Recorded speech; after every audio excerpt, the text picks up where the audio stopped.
Hello students, good morning. तो चलिए आगे पढ़ते हैं सेक्स टेस्ट करके आगे का टॉपिक। आज मैं आपको कुछ प्रॉपर्टीज बता रहा हूँ। सपोज करते हैं कि फाइव रिक्त समुच्चय है, ए और बी कोई आरिक्त समुच्चय है। मैं मान के चल रहा हूँ कि फाइव रिक्त समुच्चय है, ए और बी आरिक्त समुच्चय है स्टूडेंट्स, तथा कैरेक्टर यू है सार्वत्रिक समुच्चय। तो क्या क्या प्रॉपर्टीज होती है आपको याद रखना है कि अगर मैं ए और बी का यूनियन करूं, ए यूनियन बी इक्वल क्या बी यूनियन है, दोनों के मान आपस में क्या होते हैं, बराबर होते हैं। इनको स्टूडेंट्स बोलते हैं क्रम विनिमय नियम। क्या बोलते हैं? क्रम विनिमय नियम। इंग्लिश में बोलते हैं इसे कम्यूटेटिव लॉ। कम्यूटेटिव लॉ ये क्रम विनिमय नियम स्टूडेंट्स है किसके साथ? ए और बी के साथ। जब बीच में क्या हो, यूनियन। अगर मैं यहीं पे इंटरसेक्शन लिख दूं, A intersection B equal B intersection है, तो ऐसे भी स्टूडेंट्स क्रम विनिमय नियम बोलेंगे इसका इंटरसेक्शन का। यानी ए यूनियन बी निकालो या बी यूनियन ए निकालो, आपस में बराबर होगा। आप निकाल के भी देख सकते हैं। ए सेट कुछ ले लीजिए, बी सेट कुछ ले लीजिए, चाहे ए यूनियन बी निकालो चाहे बी यूनियन ए निकालो, आएगा बराबर। यही क्रम विनिमय नियम किसके साथ बन रहा है? इंटरसेक्शन के साथ। तो ये दोनों का क्रम विनिमय नियम हो गया।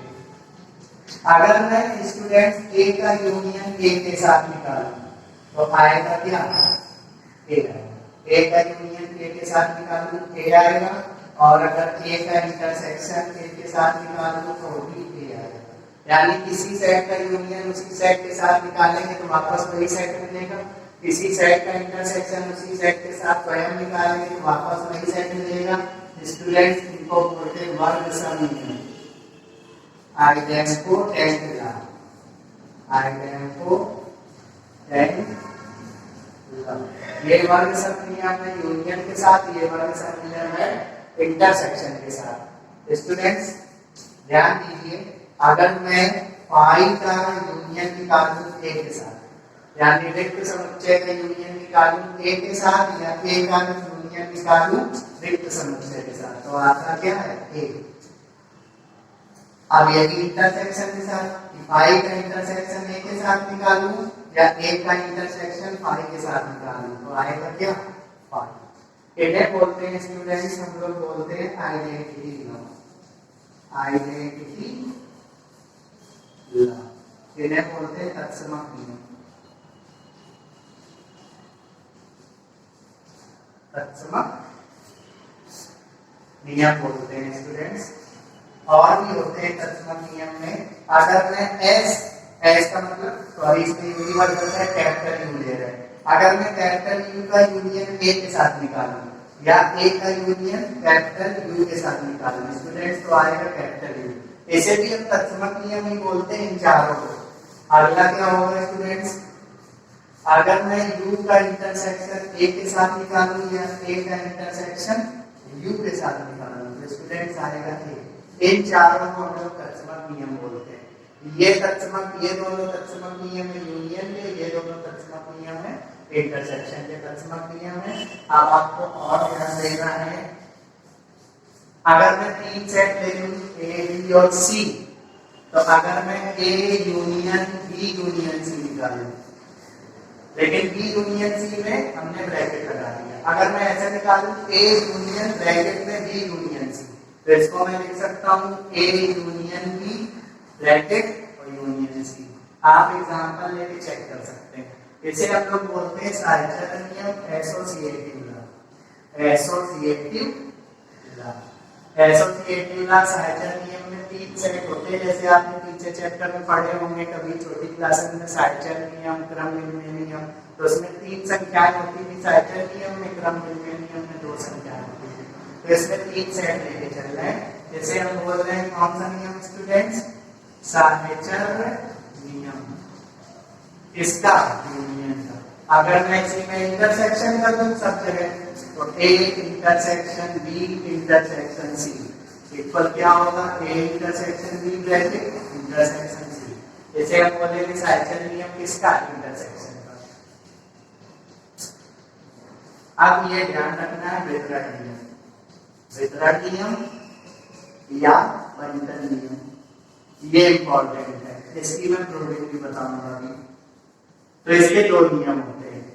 पहला, A intersection B union C, ऐसे याद रखना। ए के बाद इंटरसेक्शन और फिर ब्रैकेट में बी यूनियन सी। कैसे बनेगा? A intersection B union A intersection C. और ध्यान दीजिए, दूसरा नियम इसका होता है, बदल जाएगा, A union B intersection C. तो एक बार ए यूनियन बी और इंटरसेक्शन, एक बार ए यूनियन सी। ये हो गया विकर्ण नियम। इसको मैं सिद्ध करके दिखाऊंगा। सिद्ध आप सभी कर सकते हैं, लेकिन इंपॉर्टेंट जो है वो मैं बता रहा हूँ। रिमार्कल करने हैं, ये वेरी मोस्ट इंपॉर्टेंट है, पूछा जाता है। तो पहला, ए यूनियन बी का डैश, डैश का मतलब पूरक समुच्चय, इक्वल ए डैश इंटरसेक्शन बी डैश। दूसरा, ए इंटरसेक्शन बी का डैश इक्वल ए डैश यूनियन बी डैश। दो नियम होते हैं, वितरण नियम भी और डिमार्गन का नियम भी। इन दोनों की प्रूविंग मैं बताऊंगा, जो कि इंपॉर्टेंट है। अगला, अगर मैं रिक्त समुच्चय का डैश करूं, रिक्त समुच्चय का पूरक समुच्चय निकालूं तो यू आएगा। अगर मैं यूनिवर्सल सेट का पूरक समुच्चय निकालूं तो क्या आएगा? यू आएगा। अगला, अगर मैं किसी सेट का यूनियन उसी सेट के कॉम्प्लीमेंट से करूं, यदि मैं किसी समुच्चय ए का यूनियन उसी के पूरक से करूं, तो हमें रिजल्ट देगा यूनिवर्सल सेट। ये बिल्कुल ट्रू बात है। और अगला, और इसको आप ए डैश यूनियन ए भी लिख सकते हैं। अगर मैं ए का इंटरसेक्शन करूं ए डैश के साथ, तो आएगा क्या? फाई आएगा। या ए डैश का इंटरसेक्शन ए के साथ करूं तो भी कितना आएगा? फाई आएगा। अब स्टूडेंट्स, एक और लास्ट लाइन, किसी भी सेट के कॉम्प्लीमेंट का कॉम्प्लीमेंट, पूरक का पूरक, वापस वही सेट होता है। स्टूडेंट्स, अब कुछ बातें और मैं आपको बताने वाला हूँ भी, जो याद रखना है आपको। जो सबसे इम्पोर्टेंट बात आपको याद रखनी है, महत्वपूर्ण बात, याद रखने वाली जो महत्वपूर्ण बात है, जिनसे चीजें लगेंगी, महत्वपूर्ण बिंदु, ये आपको नहीं भूलना है। पहला, अगर कोई एलिमेंट x बिलोंग कर रहा है a यूनियन b, तो इसका मतलब x a में होगा या x b में होगा। लेकिन अगर कोई भी एलिमेंट x बिलोंग नहीं करता है a यूनियन b में, तो इसका मतलब ये होगा कि x ना तो a में है, x does not belongs to a, तथा x does not belongs to b। अगर x बिलोंग करेगा a यूनियन b में, तो फिर या लगेगा बीच में, और अगर does not बिलोंग करेगा तो तथा लगेगा बीच में। ये आपको बस थोड़ा सा याद रखना है। अभी मैं बता देता हूँ कैसे होता है। अगर x बिलोंग करेगा a इंटरसेक्शन b में, तो इसका मतलब है x बिलोंग करेगा a में तथा x बिलोंग करेगा b में। लेकिन अगर x बिलोंग नहीं कर रहा है a इंटरसेक्शन b में, तो इसका मतलब क्या है? या लग जाएगा बीच में। तो x does not belongs to a या x does not belongs to b। अब इसको देख लीजिए, मैंने आपको a यूनियन b का वेक्टर आरेख बताया हुआ था, तो मैं आपको ऐसा वेक्टर आरेख बता रहा हूँ जिसमें a और b में कुछ अवयव कॉमन है। देखिए स्टूडेंट्स, ये a और ये b, a यूनियन b का वेक्टर आरेख क्या होता है? अब देखिए, अगर मैं कोई x ले लूं यहाँ पर, अब a यूनियन b का मतलब यहाँ से लेके यहाँ तक पूरा रखना है। तो मान लीजिए अगर कोई x मैंने यहाँ पे ले लिया, तो ये x सिर्फ a में मिलेगा। अगर मैं कोई x यहाँ पे ले लूं, तो ये x सिर्फ कहाँ पे मिलेगा? b में मिलेगा। तभी कोई भी x अगर a यूनियन b में बिलोंग कर रहा है, इसका मतलब या तो x a में भी हो सकता है या तो x b में हो सकता है। तभी बीच में क्या है? या। अगर does not belongs to a union b का मतलब इस पूरे हिस्से के बाद, मतलब इस पूरे इस सर्कल में कहीं पर भी नहीं आ रहा। मान लीजिए x यहाँ पर आ गया, तो ये है x does not belongs to a union b। a union b के अंदर नहीं है, x बिलोंग कर रहा है a यूनियन b के बाद। तो बताइए, अगर मैं x को यहाँ ले लूं, तो मुझे साफ साफ दिख रहा है ना x a में है ना x b में, तो दोनों में नहीं है, तो बीच में क्या लगा है? तो आई थिंक आप इतनी चीज समझ लेंगे, इंटरसेक्शन से भी आप समझ लेंगे। मैं आपको जो पॉइंट बता रहा हूँ वो आप याद रखिए। अगला, अगर स्टूडेंट्स ये लिखा है पांचवा कि अगर कोई x बिलोंग कर रहा है a माइनस बी में, इसका मतलब x बिलोंग करेगा a में तथा x बिलोंग नहीं करेगा किसमें। तो आइए स्टूडेंट्स अब मैं आपको बताता हूँ वितरण नियम की प्रूविंग। सो स्टूडेंट्स आइए मैं आपको बताता हूँ वितरण नियम की प्रूविंग। तो वितरण नियम ध्यान से देखिएगा, थोड़ा सा कॉन्सेप्ट सरल है बट आपको ध्यान देना। A intersection B union C equal A intersection B union A intersection C, ये पहला नियम है जिसको मैं प्रूव करता हूँ। तो एक काम कर लेता हूँ, इस पोर्शन को ये ले रहा हूँ। तो माना A intersection B union C equal, कल मैंने आपको बताया था, पिछले वीडियो में मैंने आपको बताया था कि समुच्चय में कोई भी आप करें, यूनियन करें चाहे इंटरसेक्शन करें, एक नया सेट बनेगा। तो बताइए अगर मैं बी और सी का यूनियन करूंगा तो एक नया सेट आएगा। वो सेट को अगर मैं डी बोल दूं तो ये बना ए इंटरसेक्शन डी, और ए इंटरसेक्शन डी करूंगा तो एक नया सेट आएगा। और सेट को कैसे लिखते हैं, समुच्चय निर्माण विधि में। तो देखते थे x such that x belongs to यही set a intersection b union C, यही लेके आपको चलना है। बिल्कुल सरल मेथड है। अब आप ध्यान दीजिए, इसको बोल दीजिए आप b, इसको आप थोड़ी देर के लिए b बोल दीजिए। तो बनता है x belongs to a intersection b, x belongs to a intersection b का मतलब x belongs to a तथा x belongs to b। तो इसको आप ऐसे लिख दीजिए x such that x belongs to a तथा x belongs to b, b की जगह क्या है b यूनियन c। और स्टूडेंट्स यहाँ पे ध्यान दीजिए, यहाँ पे ओरिजिनल बन रहा है x belongs to b union c, यानी x बिलोंग कर रहा है किसमें, b यूनियन c में। तो बिलोंग कर रहा है तो यूनियन का अर्थ क्या होता है या, और बिलोंग नहीं कर रहा है तो यूनियन का अर्थ क्या होता है तथा।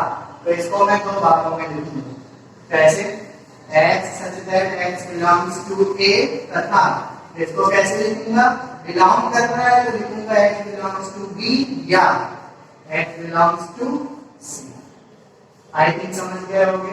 अब आपको सिर्फ इतना सा काम करना है, इस तथा के साथ इस x belongs to a को रखिए। कैसे, x belongs to x, x such that x belongs to a तथा, तथा के बाद x belongs to b, इसको एक ब्रैकेट लगा दीजिए। ये समझ लीजिए तथा मल्टीप्लाई है, और फिर बीच में क्या आएगा या, तो या बीच में कर लीजिए, और x belongs to a तथा x belongs to c। बिल्कुल सिंपल बता रहा हूँ, बिल्कुल आपको क्रम से चलना है। बीच में क्या आ रहा था, यहाँ पर बीच में ही रखा रहने दिया। अब देखिए क्या चल रहा है, x such that, अब इसका मतलब क्या है, देखिए x belongs to a तथा x belongs to b, belong का सिंबल लगा है। अगर बिलोंग का सिंबल लगा है तो तथा का इंटरसेक्शन, और डज नॉट बिलोंग्स टू का सिंबल लगा है तो तथा का यूनियन। तो आपको ध्यान दीजिए, x belongs to a, x belongs to b, बीच में क्या रखा है तथा, तो इसको मैं लिखूंगा x belongs to a intersection b। आप देख लीजिए ये लाइन सेम बन रही है। अच्छा यही बन गई, x a में भी है x c में भी है, तथा लगा है और बिलोंग का सिंबल है, तो x किसमें हो गया, a इंटरसेक्शन c में हो गया। अब बीच में क्या लगा है या, और यहाँ पे बिलोंग तो यहाँ पे बिलोंग, तो अगर बिलोंग का सिंबल लगा है और बीच में या हो तो क्या कहते हैं, यूनियन कहते हैं। बिल्कुल सिंपल सी बात है। तो लिख दिया x such that x belongs to a intersection b, और यहाँ पे यूनियन, और ये x हट जाएगा, दो बार x नहीं लिखेंगे, तो यहाँ पर a इंटरसेक्शन c। तो बताइए, मैं ये परिभाषा लेके चला था x such that x belongs to a intersection b union c, और क्या ले आया x such that x belongs to a intersection b union a intersection b। तो आपको क्या करना है, ये सेट बिल्डर फॉर्म है, यानी ये किसका सेट बिल्डर फॉर्म है, इस सेट का, a intersection b union a intersection c। और यहाँ पर क्या चल रहा है, A intersection B union C. ये आ गया वितरण नियम का पहला पार्ट। दूसरा पार्ट बताते हैं अभी। दूसरा भाग है स्टूडेंट्स वितरण नियम का, क्या था, A union B intersection C बराबर A union B intersection A union C. ये मुझे प्रूफ करना है। तो बस मैं इसको बिल्कुल सेम उसी तरीके से प्रूफ करूंगा। माना ए बराबर, ए नहीं, A union B intersection C बराबर x such that x belongs to, यही पूरा उतार देंगे, A union B union C. यही तो उतारेंगे। इसको थोड़ी देर के लिए बी बोल दीजिए। तो बना x belongs to A union B. और अगर बिलोंग का सिंबल लगा है, बार बार मैं बता रहा हूँ, बिलोंग का सिंबल लगा है तो यूनियन का मतलब या, डज नॉट बिलोंग्स टू लगा है तो यूनियन का मतलब तथा। बिलोंग का सिंबल लगा है अगर इंटरसेक्शन है तो तथा, बिलोंग का सिंबल नहीं लगा है, डज नॉट बिलोंग्स टू लगा है तो इंटरसेक्शन का मतलब या। तो इसे आप थोड़ी देर के लिए बी बोल लीजिए। तो x belongs to A union B, belong लगा है तो मैं यूनियन को क्या लिखूंगा, या करके लिखूंगा। तो मैं क्या लिखूं इसको, x such that x belongs to A, या x belongs to B intersection C है, सॉरी यहाँ पर बी इंटरसेक्शन सी।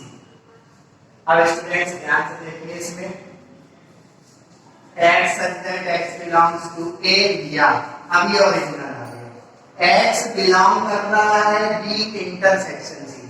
तो जब बिलोंग का सिंबल लगा हो तो इंटरसेक्शन का मतलब क्या होता है, तथा। तो इसको मैं क्या लिखूंगा, एक्स बिलोंग्स टू बी तथा एक्स बिलोंग्स टू सी। अब मुझे क्या करना है, एक बार या के साथ ये रखना है, इसके साथ x बिलोंग्स टू a है, इसके साथ एक बार ये रख देंगे, x बिलोंग्स टू a है, इसके साथ ये रख देंगे। बस ये पार्ट आपको करना है। तो x such that x belongs to a और या बीच में चल रहा है, x belongs to b, bracket लगा दिया। अब बीच में ये तथा है तो बीच में तथा लिखा रह दीजिए, x बिलोंग्स टू a या, और यहाँ पर कितना, x बिलोंग्स टू सी। अब बताइए, बिलोंग का सिंबल बीच में क्या है, या। तो बिलोंग के सिंबल में या का मतलब क्या होता है, यूनियन। तो इसको लिखेंगे x belongs to a union b, तथा यहाँ पर x belongs to a union c। अब बताइए, a यूनियन b भी तो एक सेट है, a और b का यूनियन एक सेट, a और c का यूनियन एक सेट। बीच में क्या लगा है, तथा, और ये क्या है, बिलोंग।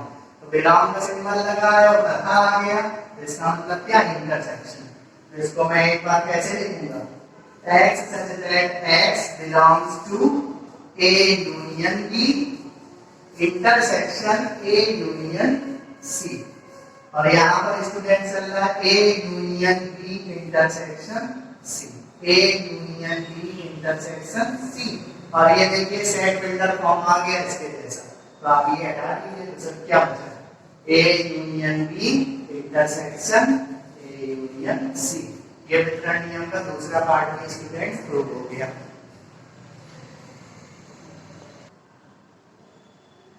आइए स्टूडेंट्स अब चलते हैं दिमागन की लाभ की ओर।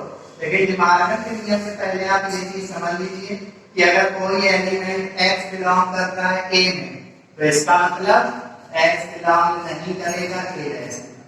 अगर कोई एलिमेंट x a में बिलोंग कर रहा है तो इसका मतलब वो x a डैश में बिलोंग नहीं करेगा, और उल्टा भी सकता है। अगर कोई एलिमेंट x बिलोंग नहीं कर रहा है a डैश में तो इसका मतलब वो किस में बिलोंग करेगा, a में। उल्टा है वो सिस्टम। तो डिमार्गन का पहला नियम क्या है, a यूनियन b का whole dash equal a dash intersection b dash. तो आइए इसको यहीं से सॉल्व कर लेते हैं। तो बताइए, माना बिल्कुल उसी तरीके से जैसा मैंने पिछला प्रूव किया था, a यूनियन b का dash equal x such that x belongs to, पूरा यही a यूनियन b का डैश। अब बताइए स्टूडेंट्स, अगर x बिलोंग कर रहा है a यूनियन b के डैश में, तो a यूनियन b को अगर मैं थोड़ी देर के लिए a बोल दूं, तो अगर x बिलोंग कर रहा है a डैश में, इसका मतलब x बिलोंग नहीं करेगा किसमें, a में। यानी कोई एक्स अगर ए यूनियन बी के डैश में मौजूद है तो इसका मतलब वो एक्स नहीं मौजूद होगा किसमें, ए यूनियन बी में। आप बताइए ये ओरिजिनल आ गया ए यूनियन बी और यहाँ पर क्या लगा है, डज नॉट बिलोंग्स टू। तो नॉट बिलोंग का सिंबल लगाओ तो यूनियन को हम क्या पढ़ते हैं, तथा पढ़ते हैं। तो x such that x does not belongs to A तथा x does not belongs to, ये देखिए दूसरा पार्ट यही बना ऐसे। अब बताइए कि अगर कोई भी x A में नहीं है, अगर कोई एलिमेंट x A में नहीं है इसका मतलब वो कहाँ है, A डैश में। तो इसको मैं क्या लिखूं स्टूडेंट्स, A डैश। तो अगर x A में नहीं है तो x कहाँ होगा, A डैश में। अगर x B में नहीं है तो x कहाँ होगा, B डैश में। आप बताइए बीच में क्या लगा है, तथा, और यहाँ पे क्या लगा है, बिलोंग टू। तो बिलोंग टू का मतलब क्या होता है, जब बीच में तथा लगा हो तो बिलोंग टू का मतलब क्या होता है, बीच में तथा लगा हो और बिलोंग टू का सिंबल क्या दर्शाता है, इंटरसेक्शन को दर्शाता है। तो ये क्या बन गया, x belongs to A dash और इंटरसेक्शन B डैश। अब बताइए ये ओरिजिनल सेट बिल्डर फॉर्म आ गया किसका, A dash intersection B dash, और यहाँ चल रहा है A यूनियन B का होल डैश। ये आ गया डी मॉर्गन का पहला नियम स्टूडेंट्स। आते स्टूडेंट्स डी मॉर्गन के दूसरे नियम की ओर। डी मॉर्गन का दूसरा नियम था A इंटरसेक्शन B का dash equal A dash union B dash. बिल्कुल उसी तरीके से सॉल्व करना है जैसे पहले सॉल्व किया था। तो इसको लेके चल लें तो माना A इंटरसेक्शन B का dash equal set builder form में लेंगे x such that x belongs to A intersection B का डैश। बस सोचिए कि अगर x A इंटरसेक्शन B के डैश में है तो कहाँ नहीं है, उल्टा सोचिए। तो अगर x A इंटरसेक्शन B के डैश में है इसका मतलब x कहाँ नहीं होगा, A इंटरसेक्शन। तो अब देखिए डज नॉट बिलोंग्स टू लगा है, तो डज नॉट बिलोंग्स टू के केस में इंटरसेक्शन का मतलब क्या होता है, या होता है। देखिए यही तो बनता है। तो इसको मैं क्या लिख दूं, x does not belongs to A, x does not belongs to A, या x does not belongs to B। तो अब बताइए अगर x A में नहीं होगा तो x कहाँ होगा, x does not belongs to A का मतलब x कहाँ नहीं स्थित है, A में। तो x कहाँ स्थित होगा, A डैश में। और यहाँ पर x कहाँ पे स्थित होगा, B डैश में। तो अब देखिए बिलोंग का सिंबल लगा है, तो बिलोंग के सिंबल के बीच में अगर या हो तो यूनियन। तो क्या लिखें, x such that x belongs to A dash union B dash. और यहाँ पर क्या चल रहा है, A intersection B, A intersection B का होल डैश। तो स्टूडेंट A इंटरसेक्शन B का whole dash equal set builder form बन गया, ये हटा दीजिए। तो क्या लिखते हैं कि A dash intersection union B dash. तो ये स्टूडेंट्स डी मॉर्गन का द्वितीय नियम भी हो गया। तो स्टूडेंट्स आज के वीडियो में मैंने आपको समुच्चयों की संक्रियाओं पर आधारित कुछ महत्वपूर्ण रिजल्ट और वितरण नियम या बंटन नियम तथा डी मॉर्गन लॉ की प्रूविंग बताई है जो कि इम्पोर्टेंट है। अब मैं आने वाले वीडियो में आपको गणन संख्या पर आधारित कुछ प्रमेय और उससे संबंधित सवाल भी बताऊंगा। Thank you.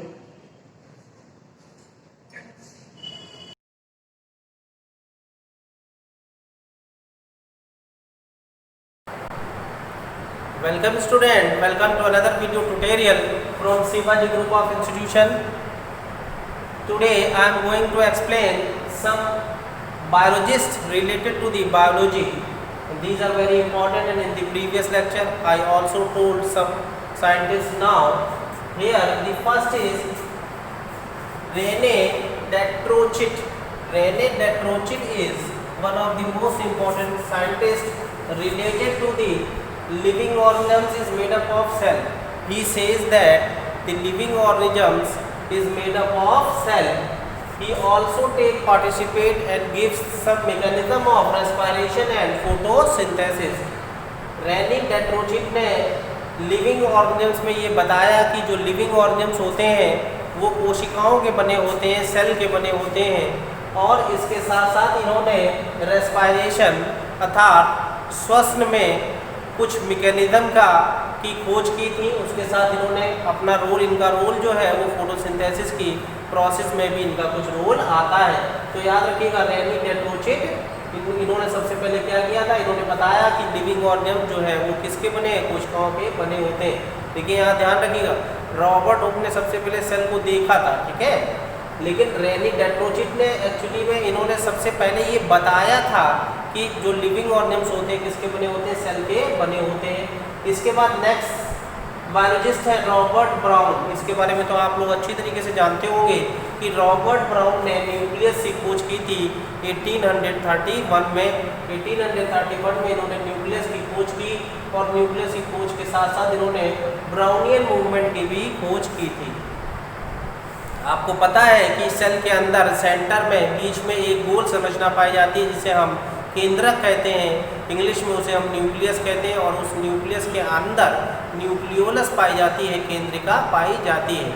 और जो न्यूक्लियोलस होता है वो न्यूक्लिक एसिड का स्टोरेज हाउस होता है, अर्थात उसमें जो न्यूक्लिक अम्ल होते हैं वो इकट्ठे रहते हैं। तो न्यूक्लिक अम्ल कहाँ पाया जाएगा, याद रखिएगा, न्यूक्लिक अम्ल जो है वो केंद्रक में पाया जाएगा, न्यूक्लियस में पाया जाएगा। और इन्होंने ब्राउनियन मूवमेंट की भी खोज की थी।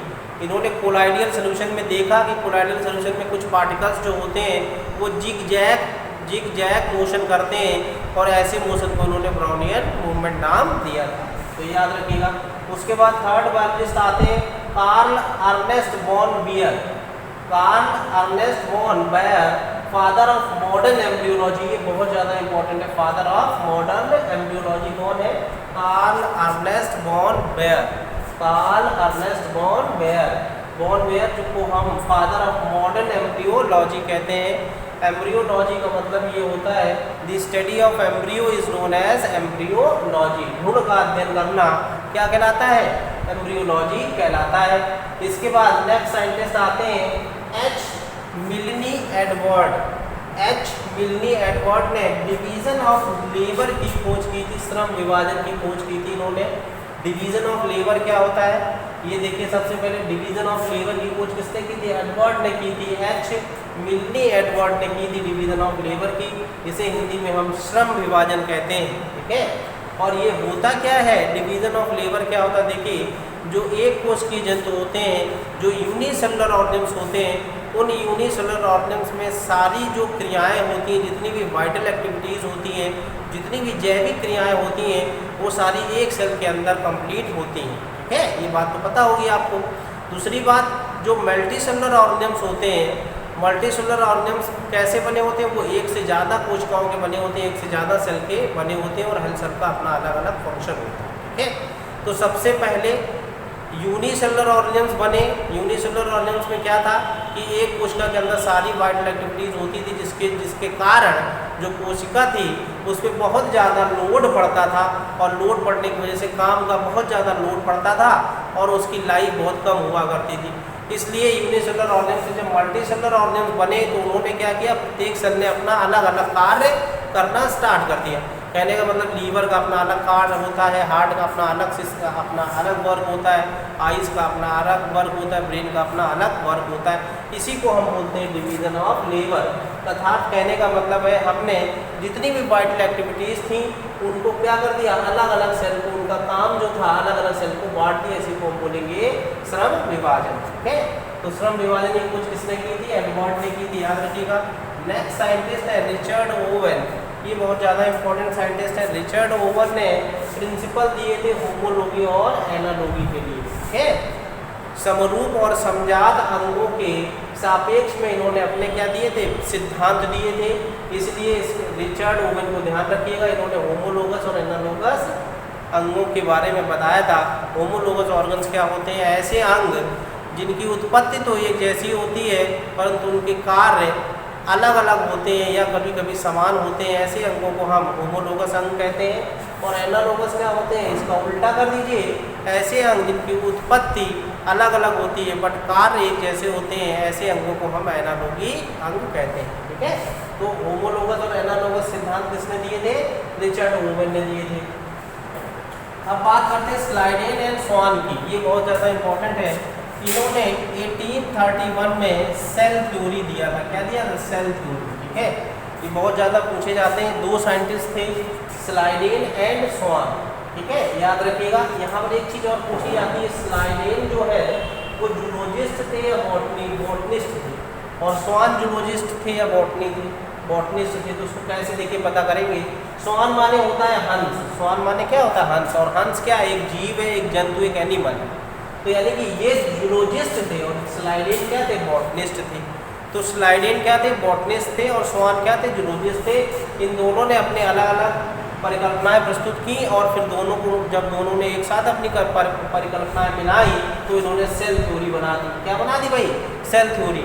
1831 में इन्होंने सेल थ्योरी दी थी। और उस सेल थ्योरी में ये बताया था, पहला पॉइंट उसमें ये बताया था इन्होंने सेल थ्योरी में कि जो all the organs are made up of cell, कि सारे लिविंग ऑर्गेन्स जो होते हैं वो सेल के बने होते हैं, कोशिकाओं के बने होते हैं। और प्रत्येक सेल के अंदर एक जीवित पदार्थ भरा होता है जिसे हम प्रोटोप्लाज्म कहते हैं। ठीक है, और एक सेल से दूसरी नई सेल की उत्पत्ति होती है, ये भी सेल थ्योरी में आता है। ठीक है, तो 3 पॉइंट सेल थ्योरी में आते हैं जो स्लाइडेन एंड स्वान ने दिए थे। अब बात करते हैं चार्ल्स रॉबर्ट डार्विन की। इन्होंने 1859 में ओरिजिन ऑफ इवोल्यूशन के बारे में थ्योरी दी थी। बहुत ज़्यादा इंपॉर्टेंट थ्योरी, इनकी पूछी बहुत जाती है ये थ्योरी। डार्विन ने 1859 में क्या दिया था? Theory of organic evolution. Organic evolution की थ्योरी दी थी। इन्होंने बताया था किस तरीके से जैव विकास हुआ है, किस तरीके से निम्न कोटि के जंतुओं से आज हम जैसे उच्च कोटि के जंतु बन गए। तो उसकी खोज किसने की थी? उसके सापेक्ष में थ्योरियाँ किसने दी थी? डार्विन ने दी थी। अब बात आते हैं ग्रेगर जॉन मेंडल की। ग्रेगर जॉन मेंडल ने, इनको फादर ऑफ जेनेटिक्स कहा जाता है, याद रखिएगा। इन्होंने अनुवांशिकता की नींव रखी थी सबसे पहले। ठीक है, आपको पता है मेंडल के 3 नियम थे। लॉ ऑफ डोमिनेंस था, लॉ ऑफ सेग्रीगेशन और लॉ ऑफ इंडिपेंडेंट असॉर्टमेंट, अर्थात प्रभाविता का नियम। ठीक है, उसके बाद पृथक्करण का नियम, उसके बाद स्वतंत्र अपव्यूहन का नियम। ये 3 नियम थे ना, तो ये 3 नियम किसने दिए थे? जॉन मेंडल ने दिए थे। तो ये सारी चीज़ें आपको ध्यान रखनी है, साइंटिस्ट बहुत ज़्यादा इम्पोर्टेंट है।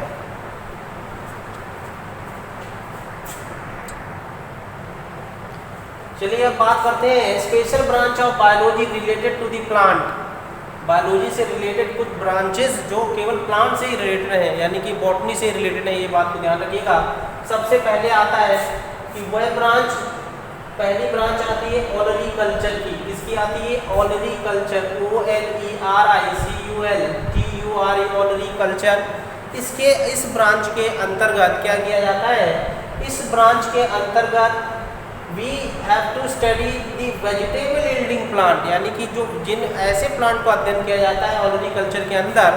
ऑलरी कल्चर विज्ञान की वनस्पति विज्ञान की वह शाखा होती है जिसके अंतर्गत हम फलों से संबंधित पौधों का या फलों से संबंधित पेड़ों का अध्ययन करते हैं। उसको हम क्या बोलते हैं? ऑलरी कल्चर बोलते हैं। अब बात करते हैं सिल्वी कल्चर। देखिए ये बहुत ज़्यादा इंपॉर्टेंट टर्म्स हैं और बायोलॉजी में हमेशा आते हैं, इसलिए सारी टर्म्स की जानकारी होना बहुत ज़रूरी है। दूसरा जो टर्म आता है वो सेल्वी कल्चर का आता है। सेल्वी कल्चर को हम बोलते हैं study of forest is called silviculture. वनों का अध्ययन करना, वनों के रख रखाव का अध्ययन करना सेल्वी कल्चर के अंतर्गत आता है। किसके अंतर्गत आता है? सेल्वी कल्चर के अंतर्गत जो फॉरेस्ट होते हैं, जो वन होते हैं, उनके रख रखाव का अध्ययन आता है। अब बात करते हैं फ्लोरिकल्चर की। FLORICULTURE, floriculture, study of flower yielding plant, यानी कि ऐसे पौधे जिनसे हमको पुष्प प्राप्त होते हैं उनका अध्ययन हम फ्लोरिकल्चर से करते हैं। यहाँ फ्लोरी का मतलब हो गया फ्लावर, यानी कि फ्लावर यील्डिंग प्लांट क्या कहलाएगा? फ्लोरिकल्चर कहलाएगा। अब बात करते हैं आर्बोरिकल्चर की। देखिए टर्म एक दूसरे से बहुत ज़्यादा रिलेटेड है, इसलिए ध्यान से प्रोनाउंसिएशन में एक दूसरे से ज़्यादा रिलेटेड है, इसलिए ध्यान से समझेंगे। आर्बोरिकल्चर का मतलब होता है study of ornamental plant and trees. जो ऑर्नामेंटल प्लांट होते हैं और जो ऑर्नामेंटल ट्रीज होते हैं उनकी स्टडी किसके अंतर्गत आती है? आर्बोरिकल्चर के अंतर्गत आती है। ठीक है, ध्यान रखिएगा। जो ऑर्नामेंटल प्लांट्स होते हैं जो सजावट के काम आते हैं ऐसे पौधों का अध्ययन किसके अंतर्गत आता है? आर्बोरिकल्चर के अंतर्गत आता है। इसके बाद बात करते हैं नेक्स्ट ब्रांच की, इसको बोलते हैं पोमोलॉजी। पोमो मीन्स होता है फ्रूट, एक्चुअली में pome is a type of fruit, ठीक है। तो इसलिए याद रखिएगा पोमोलॉजी में क्या है? स्टडी ऑफ फ्रूट्स इसका फलों का अध्ययन करना पोमोलॉजी कहलाता है, फलों का अध्ययन करना पोमोलॉजी कहलाता है। अब बात करते हैं एग्रोनॉमी की। एग्रोनॉमी में क्या है? एग्रीकल्चर से रिलेटेड है। एग्रोनॉमी में होता है क्रॉप बिल्डिंग प्लांट की स्टडी करते हैं, किसकी? जिससे हमें फसल प्राप्त होती है। उन क्रॉप बिल्डिंग प्लांट की स्टडी हम किसके अंतर्गत करते हैं? एग्रोनॉमी के अंतर्गत करते हैं। अब बात करते हैं हॉर्टिकल्चर की। याद रखिएगा हॉर्टिकल्चर में भी फ्लावर और फ्रूट गिफ्ट्स जो क्रॉप्स होती हैं उनका अध्ययन किया जाता है हॉर्टिकल्चर के अंतर्गत, ठीक है। इसके बाद 8th ब्रांच आती है इथनोबॉटनी। ये इंपॉर्टेंट ब्रांच है। इथनोबॉटनी क्या होता है? जो प्रिमिटिव मैन हुआ करते थे, जिन्हें हम आदि मानव कहते हैं, उन प्रिमिटिव मैन वो कौन कौन सी क्रॉप इस्तेमाल करते थे, उनका कौन कौन सी क्रॉप से संबंध था, उसकी स्टडी हम इथनोबॉटनी के अंतर्गत करते हैं। प्रिमिटिव मैन एंड क्रॉप का जो रिलेशन था उसकी स्टडी हम किसके अंतर्गत करते हैं? इथनोबॉटनी के अंतर्गत करते हैं। अब देखिए इडैफोलॉजी नेक्स्ट ब्रांच जो है वो है इडैफोलॉजी। इसको पीडोलॉजी भी कहते हैं, इडैफोलॉजी या पीडोलॉजी। इडैफोलॉजी और पीडोलॉजी क्या होता है? स्टडी ऑफ सॉइल, यानी कि मिट्टी का अध्ययन करना पीडोलॉजी के अंतर्गत आता है। अब उसके बाद बात करते हैं माइकोलॉजी। माइको मीन्स होता है फंगस, याद रखिएगा इसको। माइको टर्म का मतलब क्या होता है? Fungus.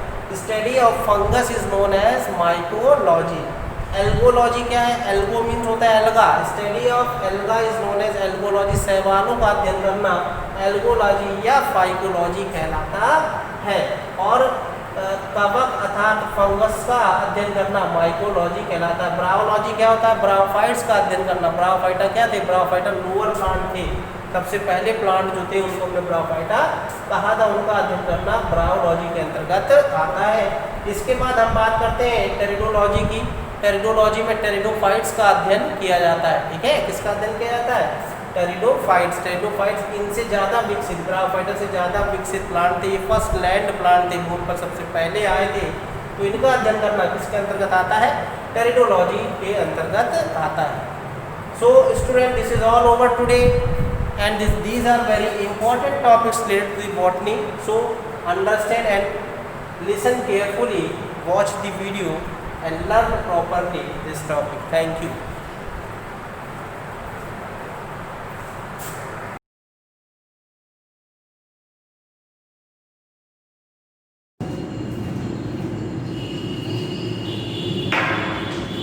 Hello student, good morning.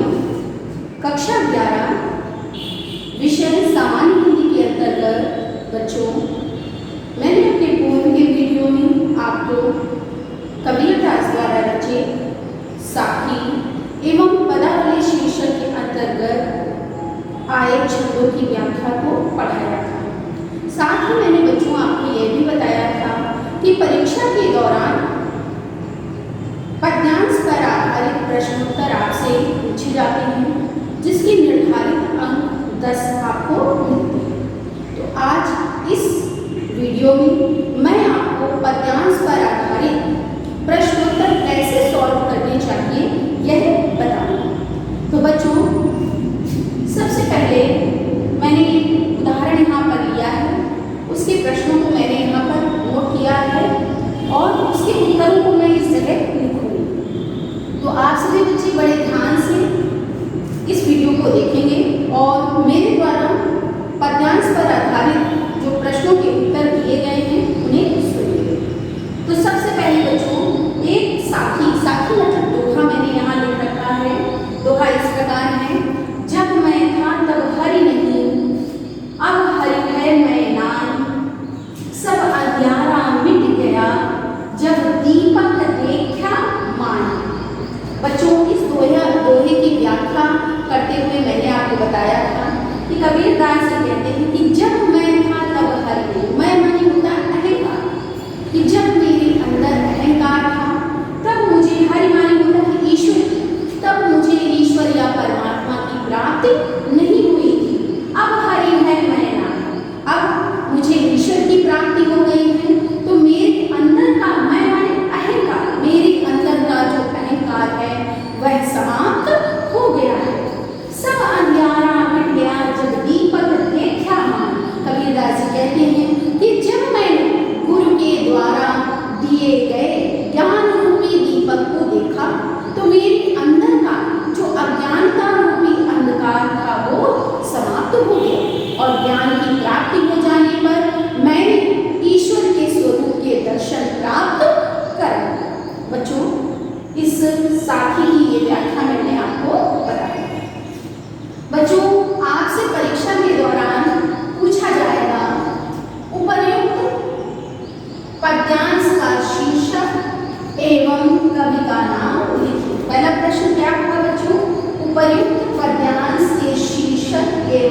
और उत्तर लिखेंगे।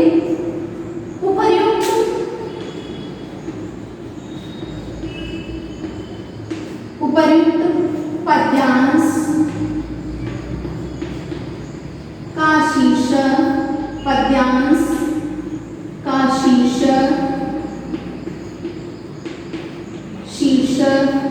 क्या है? शीर्षक साखी। उपर्युक्त पद्यांश का शीर्षक साखी। साखी को बच्चों अंडरलाइन करेंगे, सिंगल इन्वर्टेड कॉमा से आप क्या कर देंगे? क्लोज कर देंगे। साखी एवं कवि का नाम एवं शीर्षक साखी। उपर्युक्त पद्यांश का शीर्षक साखी एवं कवि का नाम कबीर दास है। कबीर दास। अब कबीर दास होने में बच्चों आप क्या करेंगे? अंडरलाइन कर देंगे, सिंगल इन्वर्टेड कॉमा में क्या करेंगे? बंद कर देंगे। ये सिंगल इन्वर्टेड कॉमा में को हिंदी में बोलते हैं एक गहरा उद्धरण चिन्ह। प्रस्तुत पद्यांश का शीर्षक साखी एवं कवि का नाम कबीर दास है। बच्चों पहले प्रश्न का जो उत्तर होगा उसे बिल्कुल प्रश्न से ही उत्तर को बनाकर आपको क्या करना होगा? लिखना होगा। तो प्रश्न यहाँ पर आपसे क्या पूछा गया था? उपर्युक्त पद्यांश का शीर्षक एवं कवि का नाम लिखिए। इसका उत्तर आपने क्या दिया? उपर्युक्त पद्यांश के शीर्षक साखी एवं कवि का नाम कबीर दास है। दूसरा प्रश्न बच्चों आपसे पूछा जाएगा, रेखांकित अंश की व्याख्या कीजिए। तो मान लो रेखांकित अंश जो है ये आपको दिया गया है, रेखा कीजिए। इस रेखांकित अंश की आपको क्या करनी होगी? व्याख्या करनी होगी। तो आप डालेंगे प्रश्नोत्तर संख्या 2 और हेडिंग डालेंगे रेखांकित अंश की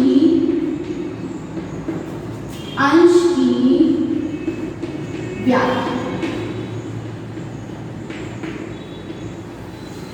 बच्चों यहाँ मैं रेखांकित अंश की व्याख्या लिख नहीं रही हूँ बल्कि समझा रही हूँ, तो आप ध्यान से सुनिए और उसे क्या करिएगा? लिख लीजिएगा। जब मैं था तब हर नहीं, अब हरि है मैदान। अभी मैंने इसकी व्याख्या समझाई थी, पुनः समझा रही हूँ। कबीर दास जी कहते हैं कि जब मैं अहंकार, जब मेरे अंदर अहंकार था तब मुझे हरि मन होता है ईश्वर या परमात्मा, तब मुझे ईश्वर की प्राप्ति नहीं हुई थी। अब हरि है मैं नान, अब मुझे ईश्वर की प्राप्ति हो गई है, तो मेरे अंदर का जो अहंकार है वो समाप्त हो गया है। इस व्याख्या को आपको क्या करना है? यहाँ पर लिख देना है। बच्चों इसके बाद रेखांकित पद्यांश पर आधारित जो तीसरा प्रश्न है वो है, प्रस्तुत पद्यांश में किसके दुष्परिणाम पर प्रकाश डाला गया है? तो उत्तर आपको समझ में आ रहा होगा बच्चों। प्रस्तुत पद्यांश में किसके दुष्परिणाम पर प्रकाश डाला गया है? तो प्रश्न से ही उत्तर बनाएंगे। तो आप यहाँ डालेंगे प्रश्नोत्तर संख्या 3 और उत्तर इसका लिखेंगे प्रस्तुत पद्यांश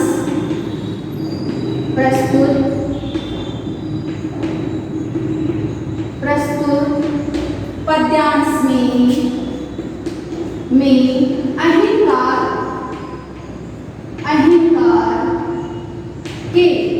अहंकार के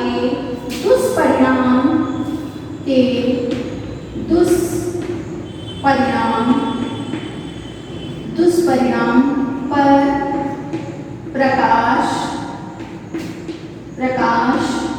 डाला गया है।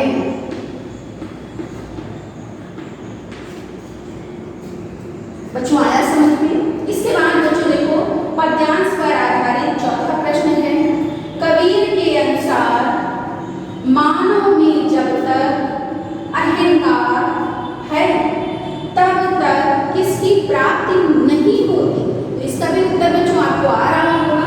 तो आप इसका उत्तर प्रश्न से ही बनाएंगे। आप यहाँ क्या लिखेंगे? प्रश्नोत्तर संख्या 4 लिखेंगे, कबीर के अनुसार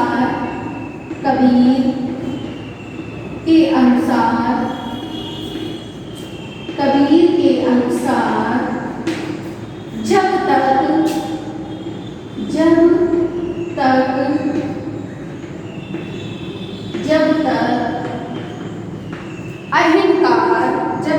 अहंकार है तब तक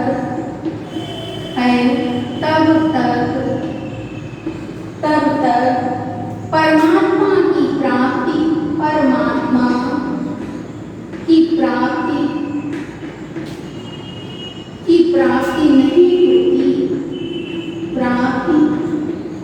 नहीं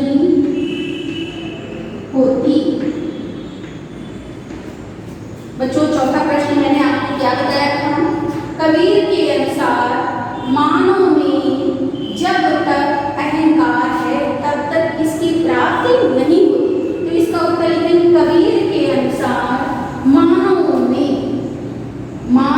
में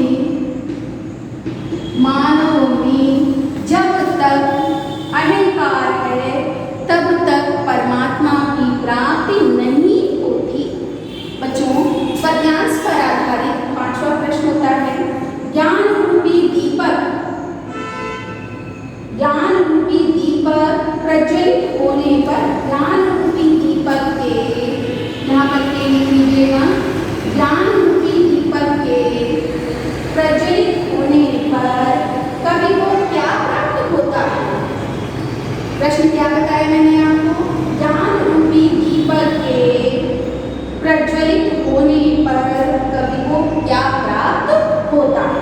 तो बच्चों, यहाँ पर आप डालेंगे प्रश्नोत्तर संख्या 5 और प्रश्न से ही इसका उत्तर बनाएंगे।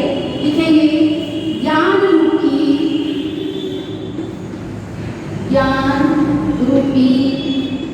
दीपक के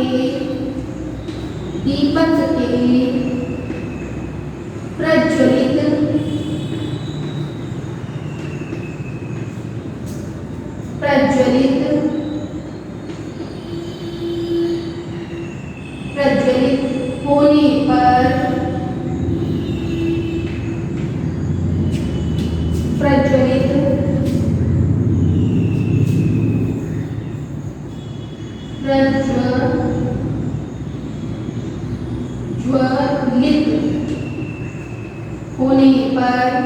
प्रज्वलित होने पर कवि को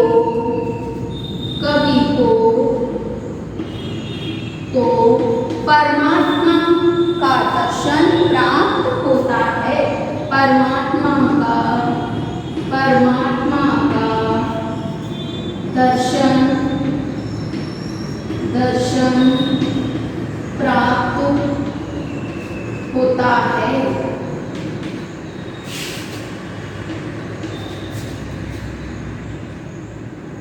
प्रश्न क्या था बच्चों? पांचवा प्रश्न था ज्ञान रूपी दीपक के प्रज्वलित होने पर कवि को क्या प्राप्त होता है? तो इसका उत्तर बच्चों आप क्या लिखेंगे? ज्ञान रूपी दीपक के प्रज्वलित होने पर कवि को परमात्मा का दर्शन प्राप्त होता है। बच्चों, ये मैंने एक उदाहरण आपको समझाया है पद्यांश पर आधारित प्रश्नोत्तरों का। ये आपको जब आपसे परीक्षा के दौरान पद्यांश पर आधारित प्रश्नोत्तर पूछे जाएंगे तो आप कैसे उत्तर देंगे? इस प्रकार उत्तर देंगे। हाँ, साथ ही बच्चों हेडिंग भी डालेंगे, लिखेंगे पद्यांश पर आधारित प्रश्नोत्तर।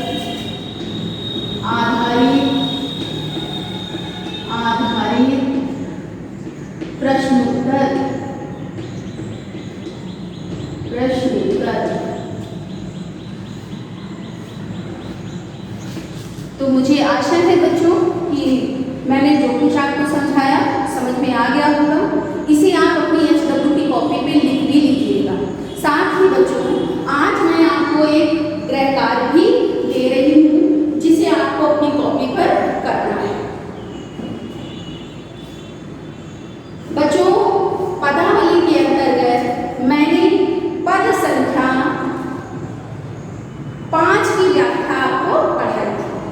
संकेत इस प्रकार है, काहे नलिनी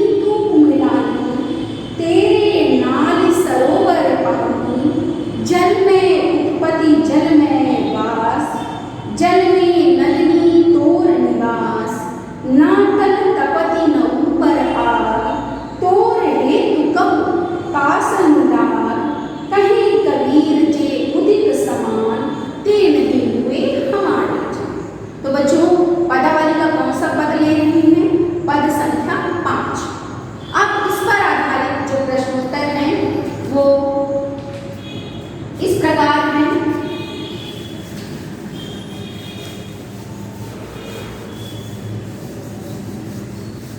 आज जो मैं आपको HW का काम दे रही हूँ, वर्क दे रही हूँ, उस वर्क को आपको अपनी कॉपी पे, कौन सी कॉपी पे, HW की कॉपी पर अच्छे से करना है। तो देखिए क्या वर्क मैं आपको दे रही हूँ, पद्यांश पर आधारित, पद्यांश पर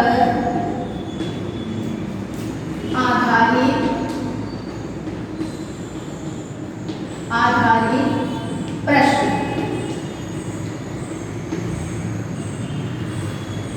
ये बच्चों मैं आपको क्या दे रही हूँ, हिंदी विषय का गृह कार्य। ध्यान रखिएगा, ये गृह कार्य आपको दिया जा रहा है। सबसे पहले संकेत देख लीजिए, क्योंकि पूरा जो छंद है वो यहाँ पर नहीं लिखा जा सकता, तो छंद है काहेरी नलनी, काहेरी नलनी से लेकर हमारी जान, हमारी जान।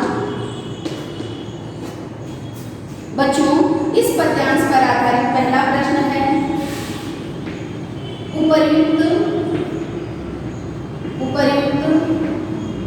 पद्यांश का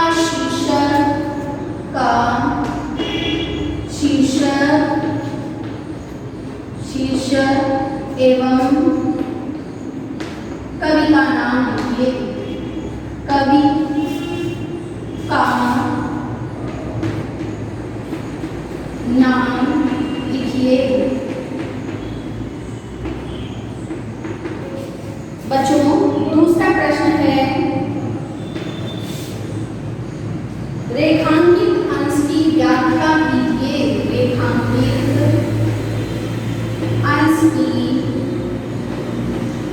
अंश की व्याख्या कीजिए, व्याख्या कीजिए। और बच्चों रेखांकित अंश है आपका, रेखांकित अंश कौन सा है, कहे कबीर, कहे कबीर से लेकर हमारी जान, हमारी जान। इस अंश की बच्चों आपको क्या करनी है, व्याख्या करनी है। इसके बाद बच्चों तीसरा प्रश्न है, कवि ने किसके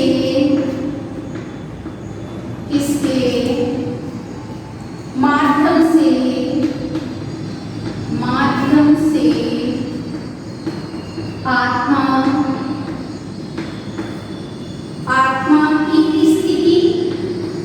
आत्मा की स्थिति पर प्रकाश डाला है, प्रकाश डाला है।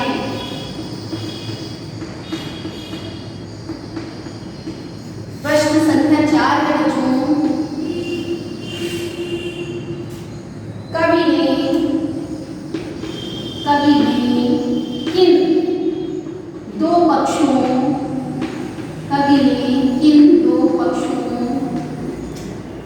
के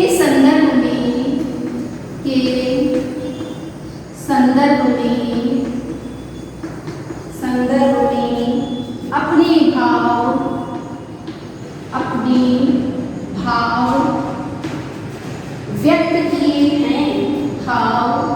व्यक्त किए हैं, बच्चों प्रश्न संख्या 5 है, कवि जीवात्मा से क्या कहते हैं? कवि जीवात्मा से क्या कहते हैं?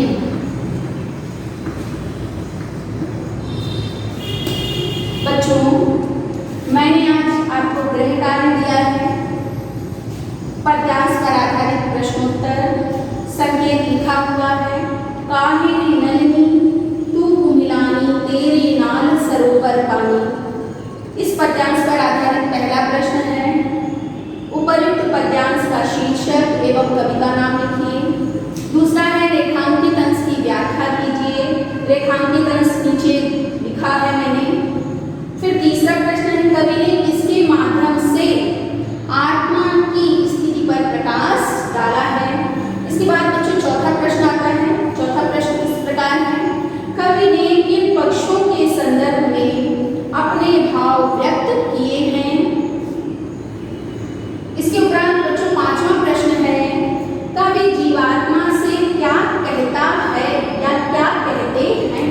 बच्चों, इस पद्यांश की व्याख्या मैंने अपने पूर्व के वीडियो में आपको भलीभांति पढ़ाई है, तो मुझे आशा है कि आप इन प्रश्नों का उत्तर देने में स्वयं को समर्थ पाएंगे और इस होमवर्क को, इस गृह कार्य को आप अपनी हिंदी या ज्योग्राफी कॉपी पर भलीभांति